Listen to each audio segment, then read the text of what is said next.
जय हिंद। आज हम बात करेंगे ईंट मनके तथा अस्थियों के बारे में, जो क्लास 12 का एक बहुत ही इंपॉर्टेंट टॉपिक है हमारा। ठीक है, ईंट मनके तथा अस्थियां यानी हड़प्पा सभ्यता के बारे में आज मैं आप सभी को बताऊंगा। ठीक है, इससे पहले अगर आप हमारे चैनल को सब्सक्राइब नहीं किया है तो चैनल को जरूर सब्सक्राइब कीजिएगा। साथ में अगर वीडियो अच्छी लगती है तो वीडियो को जरूर लाइक कर लीजिएगा। ठीक है, आए जाते हैं हम अपने टॉपिक पे। ठीक है, देखिए हड़प्पा सभ्यता के बारे में अगर हम बात करते हैं तो ये काफ़ी ज़्यादा कॉम्पिटिटिव एग्जाम में भी पूछता है, और साथ में जो है कई सारी ऐसी चीज़ों के बारे में बताता है कि जो आपके इन फ्यूचर में काफ़ी ज़्यादा उपयोग साबित होता है। ठीक है, इसके बारे में एक एक करके हम डिस्कस करेंगे और आपको मैं बताऊंगा कि हड़प्पा सभ्यता क्या क्या चीज़ें होती हैं और इसके बारे में क्या क्या चीज़ें आपको देखने को मिलती हैं। ठीक है,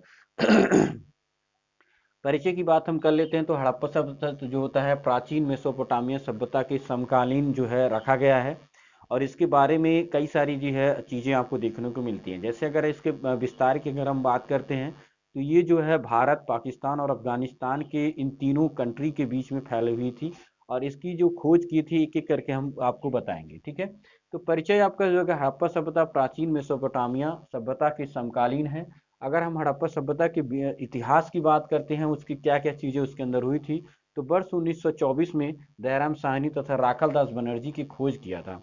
इस सभ्यता की खोज के बारे अगर हम बात करते हैं तो जो है दयाराम साहनी तथा राखल दास बनर्जी जी ने इसकी खोज किया था। यह सभ्यता भारत, पाकिस्तान तथा अफगानिस्तान के बीच में फैली हुई है। ठीक है, और कई बार ये जो है कॉम्पिटिटिव एग्जाम में भी पूछता है कि ये जो सभ्यता है किन तीन देशों के बीच में फैली हुई है, तो ये आपका भारत, पाकिस्तान और अफगानिस्तान के बीच में फैली हुई है।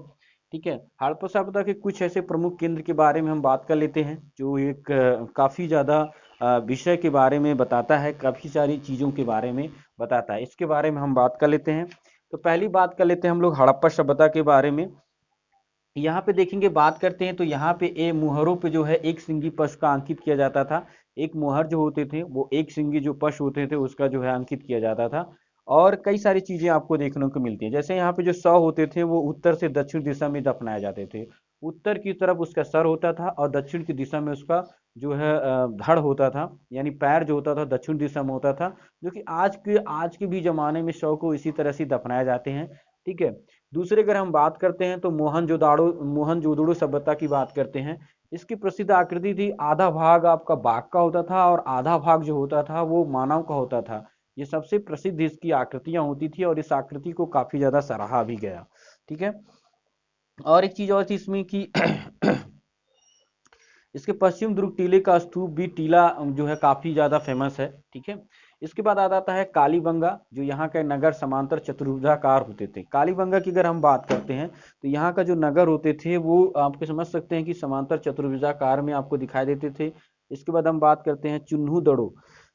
यहाँ चार पहियों वाली गाड़ी आपको देखने को मिलती थी और साथ में दो मछलियों वाली आकृति भी आपको यहाँ पे देखने को मिलती थी, इसलिए इसे हम चुन्हू दड़ो के नाम से भी जानते हैं। ठीक है, पांचवा पॉइंट हमारा देखिए आ जाता है लोथल। लोथल एक बंदरगाह नगर माना जाता था। लोथल की अगर हम बात करते हैं तो एक बंदरगाह था जिसके तहत जो है कई सारी चीजें वहां पे होती थी।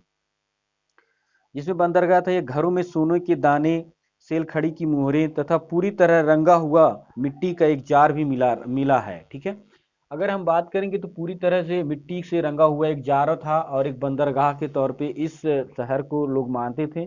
वहाँ पे लोग अपने व्यापार करते थे, कई सारी चीजें भी रखते थे। ठीक है, इसके बाद हम बात करते हैं बनावली की। तो बनावली योजना के शतरंज के देखिए एक जाल के समान थी। यहाँ के जो आकृति थी, यहाँ बहुत मात्रा में खिलौने मिलते थे। बनावली की बात करते हैं तो यहाँ की चार नगर योजना शतरंज के जाल के समान थी और यहाँ पे बहुत मात्रा में जो है खिलौने आपको देखने को मिलते थे। ठीक है, इसके बाद हम बात कर लेते हैं हड़प्पा सभ्यता में जीवन निर्वाह के माध्यम के बारे में बात कर लेते हैं। तो पहला माध्यम होता है तो आपका कृषि होता था। कृषि जो है हर हर एक सभ्यता को जो है आगे बढ़ाने का सबसे मेन जरिया रहा, क्योंकि कृषि में लोग अपना काम करते थे और आगे उसको जो है आगे उसी को विस्तार रूप से आगे करते गए और अपनी क्रियाओं को भी आगे बढ़ाते चले गए। कृषि में हम बात करते हैं तो यहाँ की फसलें थी जो गेहूं, जौ, दाल तथा तिल थी। तो कभी कभी आपके जो है कॉम्पिटिटिव एग्जाम में क्वेश्चन में पूछ लेता है कि जो कृषि थी, कृषि में जो हड़प्पा सभ्यता की मुख्य फसलें कौन थी सबसे ज्यादा मुख्य फसलें, तो वो गेहूं थी मुख्य फसल, जो हड़प्पा सभ्यता की सबसे इंपॉर्टेंट फसल में माना जाता है। पशुपालन एवं शिकार की बात कर लेते हैं। इस सभ्यता में भेड़, बकरी, भैंस आदि आते थे।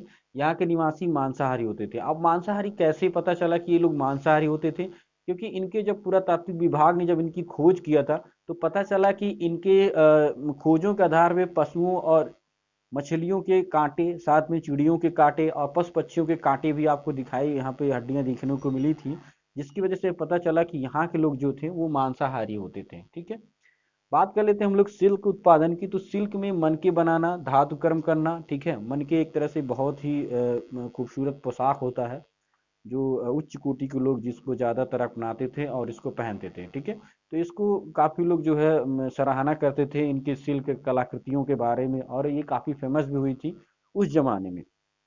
व्यापार की बात कर लेते हैं, तो यहाँ पे व्यापार जो है उत्पन्न, काफ़ी ज़्यादा जो है रॉ मटेरियल यानी कच्चा सामान बहुत ज़्यादा होता था, जिसकी वजह से ये व्यापार अन्य देशों में अपना व्यापार करते थे, अन्य जगहों पे व्यापार करते थे, जिसकी वजह से ये व्यापार का एक मेन रीज़न भी आपको देखने को मिलता है। मोहरे मुद्रांकन की बात कर लेते हैं। तो हम मोहरे और मुद्रांकन की अगर हम बात करते हैं, तो हड़प्पा सभ्यता में खेल सड़ी मोहरे आकार में चौकोर होती थी। यहाँ भैंस बार बकरियां जैसे जानवरों की आकृतियां अंकित होती थी। जो इनके मोहरों पे जो आकृतियां उत्पन्न होती थी, या मोहरों पे जो आकृतियां देखने को मिलती थी, जैसे बाघ हो गया, बकरी हो गया, हाथी जैसे जानवरों की आकृतियां देखने को मिलती थी। ठीक है, इसके बाद आपको देखिए कई सारे टॉपिक आ जाते हैं। माप तोल किस तरह से करते थे लोग, इनका रहन सहन क्या होता था, इनकी वेशभूषा किस तरह की होती थी, इनके नृत्य, इनके मनोरंजन के साधन किस तरह से होते थे। ये सारे जो टॉपिक हैं उनकी किन किन जो है किस किस सन में क्या क्या चीज़ें ये लोगों ने अपना जो है आधारभूत रखा था, ये सारी चीज़ें मैं आपको अगली आने वाली नेक्स्ट वीडियो में आपको मैं बताऊंगा। ठीक है, और आप सभी से मैं एक गुजारिश करता हूं कि आप लोग अगर हमारे चैनल पे नए आ रहे हैं, जितने भी हमारे स्टूडेंट हैं, तो आप चैनल को जरूर सब्सक्राइब कीजिएगा और चैनल को जरूर सपोर्ट कीजिएगा। ठीक है, हम आते हैं नेक्स्ट वीडियो में, और नेक्स्ट वीडियो में आपसे मिलते हैं। आज के लिए बस इतना ही। और ये क्लास 12 का था, इसमें हम स्टार्ट इसलिए किए हैं ताकि देखिए अभी बोर्ड एग्जाम आने वाला है, तो आप सभी के इसमें बेनिफिट हो, आप सभी को इसकी जानकारी मिले। ठीक है, तो हम मिलते हैं अभी नेक्स्ट वीडियो में, आने वाली नेक्स्ट वीडियो में मिलेंगे। आज के लिए बस इतना ही, अभी के लिए जय हिंद।